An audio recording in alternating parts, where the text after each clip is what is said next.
guys, the Xigmatek Janus low profile dual fan CPU cooler. It comes with a 120 and an 80mm fan.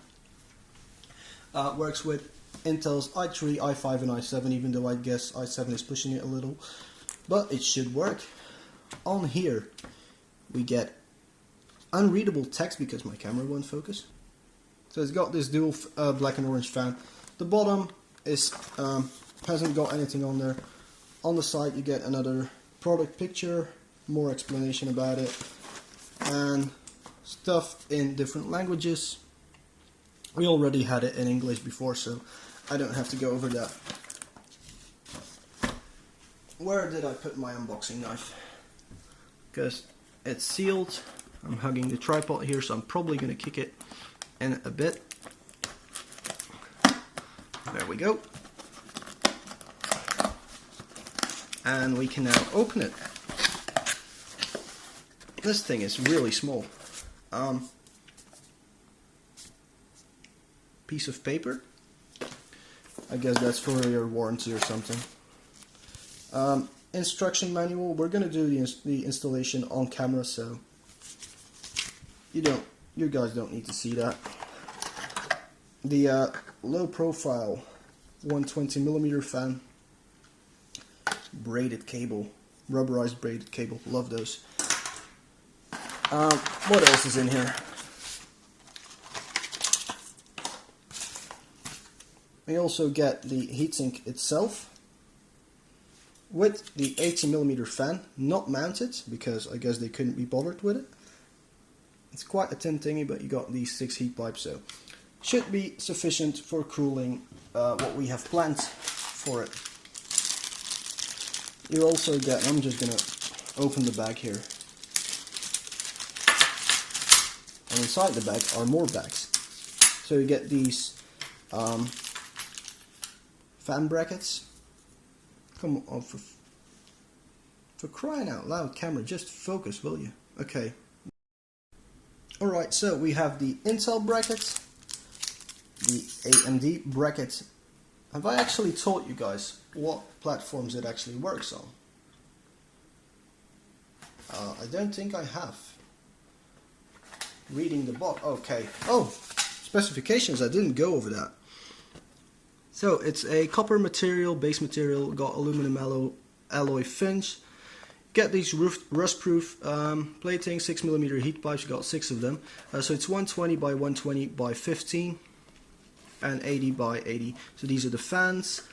The actual cooler itself is 120 wide, 110 deep and 45mm high, which is pretty much nothing, but you get the top fan added to that. You can see your thermal resistance there. I don't really know if that's good or a bad thing. And here we get what it works with. So 1150, 1155, 1366 and 2011, which 2011 really is pushing it for a small cooler. Maybe it's really good. And all of the AMD ones as well. Also all of the Intel ones. If you have an older Intel CPU, you should just not bother anymore. These two, bunch of screws, and what I'm missing here, and that's really weird for a CPU cooler. Nope, just a bunch of screws. And some of these, I don't know what those are yet. Maybe that's in the instruction manual. We'll see when we get to installing it in the system. Alright guys, installation of the Xigmatek Janus on the B85 MITX board by ASRock using an Intel, what is this chip? i5-4430? Yeah, 30. Alright, how do you install the CPU? Pretty simple. Undo this thing. Flip that thing open. Grab the CPU. This is all. Oh, don't fall, little camera. Don't fall. I'll be there for you. Come on. Alright. So you just take the chip out. Make sure you put it in the right way. Drop it in there. Should just sit flushly. It won't sit flush if the pins aren't there. Put this thing on. Wait for really weird noises, and this will just pop right off. Simple as that. Didn't actually know that myself until some time ago. So we got these Intel brackets. And actually, I'm going to pause the recording here and read the manual. Right, so I just went through the manual, and remember how I said it doesn't come with thermal paste? It does, it's just in one of these bags, so pretty weird way of doing things. The instruction manual, I'm not going to say it's the greatest, but it tells you enough. So we're just going to start with taking the Intel brackets off, and I'm going to put the motherboard to the side for a while. Because first we need to prepare the heatsink itself. I'm going to have to sit down for this and also get a screwdriver, which I have no idea where I put it. Where the hell is my screwdriver?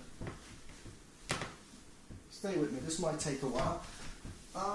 Yeah, screwdriver found. Okay, one screwdriver. The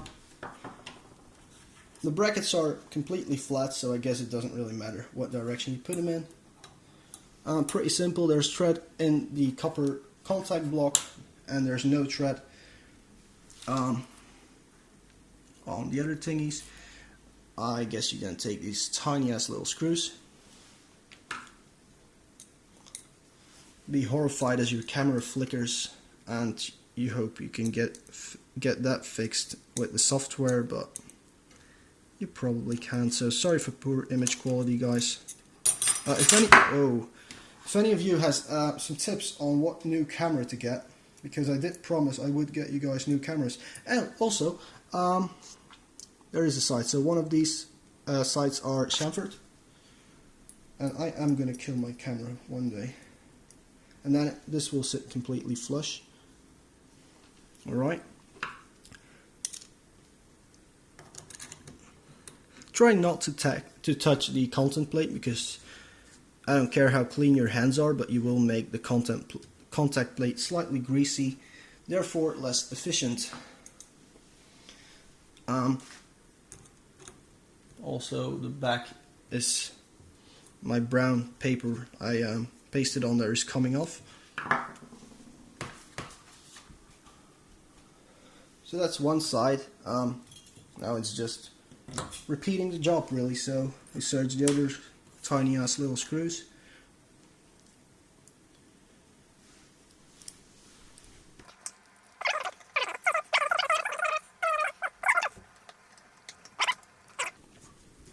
And now that all are in, put some tension on there, but you know, not too much. I mean, the screws are really small, so it's quite hard. Even with this screwdriver, which is the smallest one I ever use with computers. Anyway, I'm going to pause the video and go to the next step. Alright guys, so the flickering is because I cannot set my camera to work at a different frequency than my light. So that's too bad. Also I can no longer see what I'm doing. So you get these 3 screws. One is a long one, we don't need that yet. The other ones look very similar. One is threaded all the way, the other one isn't threaded all the way. We need the one which is threaded. So what do we start off with? We start off with thermal paste. So you just grab the bag, and then there's a pre-cut here. You just open that and you try not to get thermal paste all over yourself. And just squeeze the little bag. It's quite fluid. That's actually too much already, so just put some in the middle. That's all you really need. At this point you need to figure out how you want to mount the cooler. Actually, you should have figured that out earlier. I'm guessing if I mount it like this, it will clear the RAM. If I mount it like this, it will clear the RAM a lot better. If you mount it like this, however, it won't clear your RAM. Mount it like this, and it won't fit inside your case. So we're going with this orientation. Installation is actually not as easy as I thought it would be, because you need to put these screws through the right hole, and I guess it's the middle hole. It's always the middle hole with 1155. So you just get these screws in. Alright guys, this one is even trickier than I thought. First you have to take these, and they're stickerish thingies. So these are made from rubber to insulate stuff, and these have to go over these holes. Alright, which is quite a task in itself to just get them on there. And I know you guys are all gonna say that I'm looking like an idiot right now, making it this hard to install a CPU cooler, but seriously, Xigmatek, what the hell were you guys thinking when you designed this mounting system? Also, I have to clean that off. We'll get there eventually.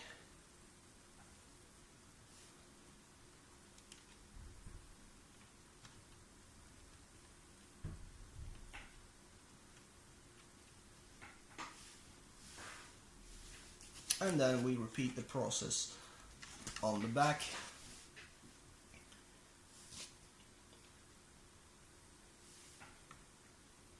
Because on the back you have to put the washers, which are these thingies. I guess it would have been a bazillion times easier if they had put the washers somewhere else. Well, whatever.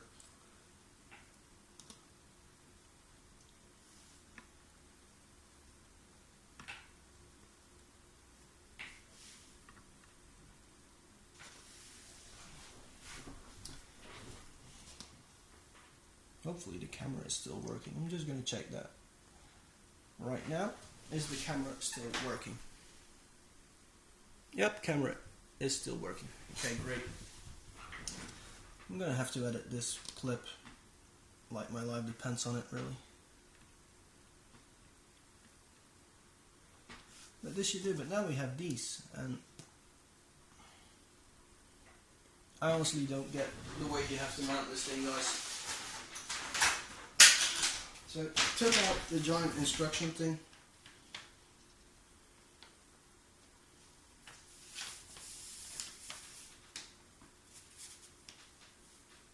So it looks like the easy mount system is if you're an AMD user, when then you use these thingies.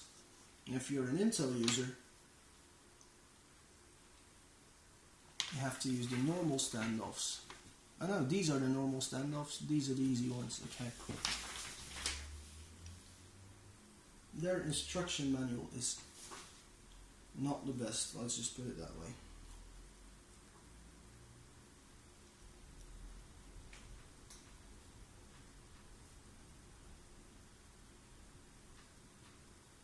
So now what I'm doing is I'm putting this one over there, which I don't quite get it. Why don't they just put the washer on the other side so you can have a solid backplate instead of no backplate?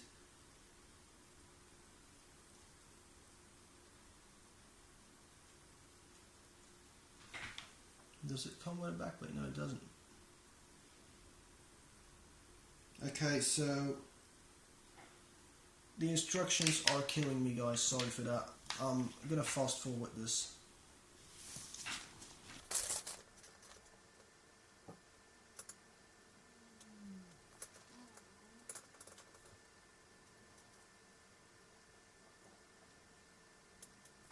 Alright guys, I actually figured it out right now. Okay. So, instead of doing what I was doing, get one of these and get one of these. You have to put this one through like this, right? And you then mount this thing to it.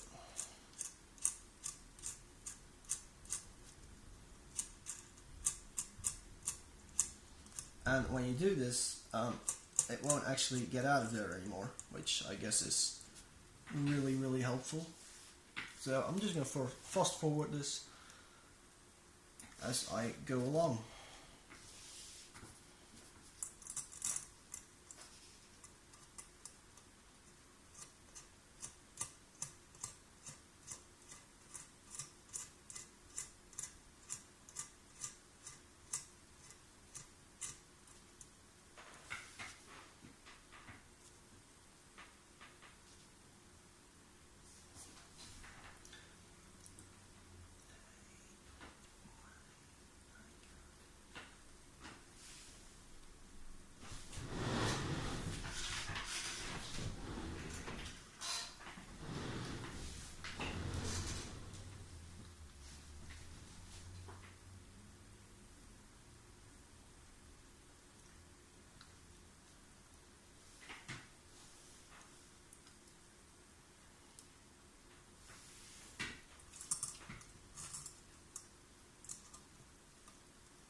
Alright guys, let's get this thing back on camera. There's still some thermal paste on there. Some of you are going to hate me for having that on there, but that's just how I roll. Anyway, I now have to figure out how to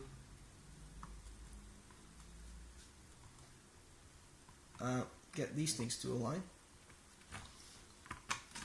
and it looks like I took my guess quite wisely, because that are the middle holes. I don't like instruction manuals, and I really don't like this instruction manual, because if you guys would just see what I have cut out of this video, if it's still rolling anyway, yep it is, for 8 minutes now, of me failing to install a CPU cooler. Someone who installs PCs like all the time.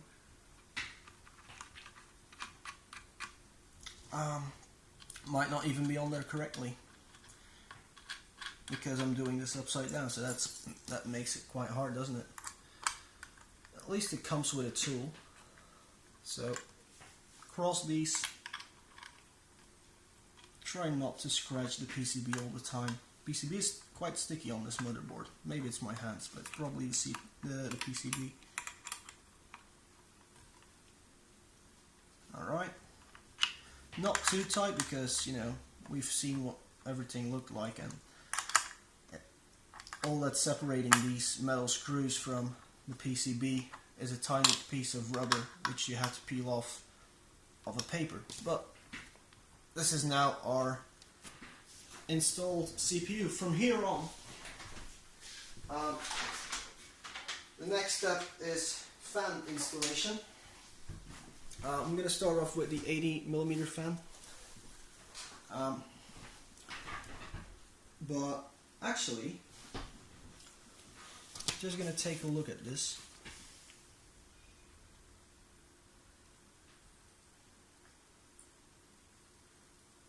Alright, I'm not going to install the 80mm fan, because the case has a fan and the motherboard has two headers, and this one I'm going to run off the power supply directly, but I'm going to do that later.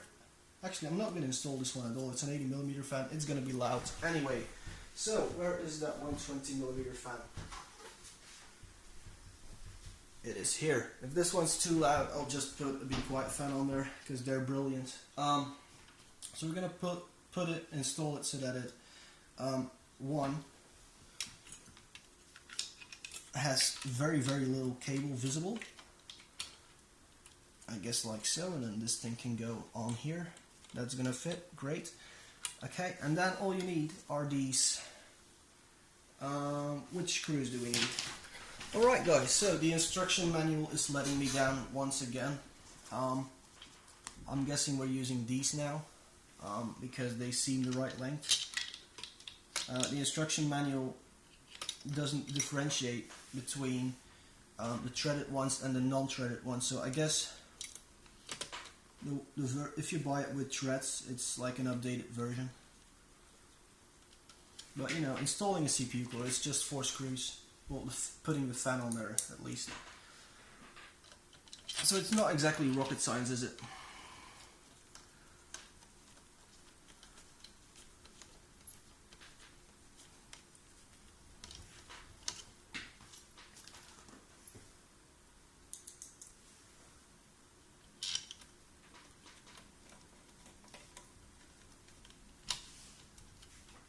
And the last one, and as we move along, we'll skip to testing results. Inclusion on the Xigmatek Janus CPU cooler. In its defense though, it's only running with 120, a single fan, you know, the 80mm fan is in this box. But it's performing really weirdly. I think it's the motherboard sensor, because we're not getting any thermal throttling at all with this i5-4430, I think it is, yeah. So that's a 77 watt CPU, so it's plenty for that. There's not even warm air coming off, it's cold air. So you can use it at really low fan speeds, making it quiet. So award wise, I'm going to give it only a bronze award. Might seem a bit rude to only give it a bronze award, but it's better than no award. And the reason for that is because it's a low profile fan on a low profile cooler. You have to use really high fan speeds, which means sound, noise, which I don't like. It wasn't the cheapest either, it's 35 euros this thing. So while it performs well, I mean, we're running, what are we running? 63 degrees. Ambient is around 23, I think. So we're getting a, let's say a 40 degree delta. Which isn't too bad, but then it's a really low, well, yeah, low end, maybe mid-range CPU. So it's not really, you know, mind-blowing good, like other things are, like the D14, that sort of stuff. I mean, in its class, right? So it's good. I would recommend buying it, but only if you can't get any Noctua products, or you know, if it's the only option you have, or because like me you care about coloring, want everything color coordinated, then you can get it. But other than that, I wouldn't really get it if I were you. Another thing is, another reason for that is the fans are individual; they don't join together, so quite annoying. But yeah, if you like the video, like the video. If you dislike the video, dislike the video. Another thing I have to say, the mounting is good. The instructions are shit, really shit. But you should figure it out when you've done a few builds, and I figured it out after only half an hour or so. So yeah, should have said that earlier, but I'm not going to retake this. If you've got any comments, questions, anything, put them in the comment box below. And thank you very much for watching.